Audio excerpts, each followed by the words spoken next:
It's time for another short sermon by the disaster pastor Tiaan on the broken world. Fear is a reality. No matter how hard one tries to avoid it, all of us experience fear at some point in our lives. Fear shapes us. It causes us to make certain decisions and prevents us from making others. Fear can protect us, but it can also keep us from making decisions that could lead to a breakthrough.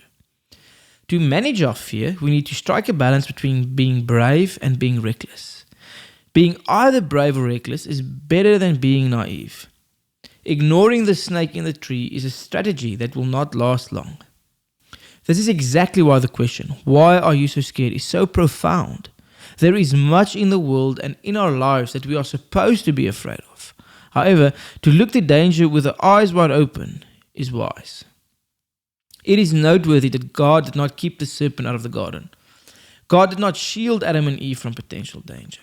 God does not lock us in a dark room to keep us safe, because God wants us to be strong and courageous in every circumstance. God's command to us is not be afraid and secure, it is be strong and courageous. With this, we must realize that no matter how hard we try, snakes are going to enter our garden. At some point in all our lives, we are going to have to face what we are afraid of, and we won't be able to ignore it. At that moment, we need to be ready and prepared. With the armor we put on daily, we will be prepared and ready to face our fears.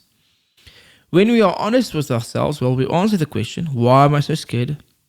it will completely transform our lives. Because an honest answer means that I'm no longer naive to the dangers out there.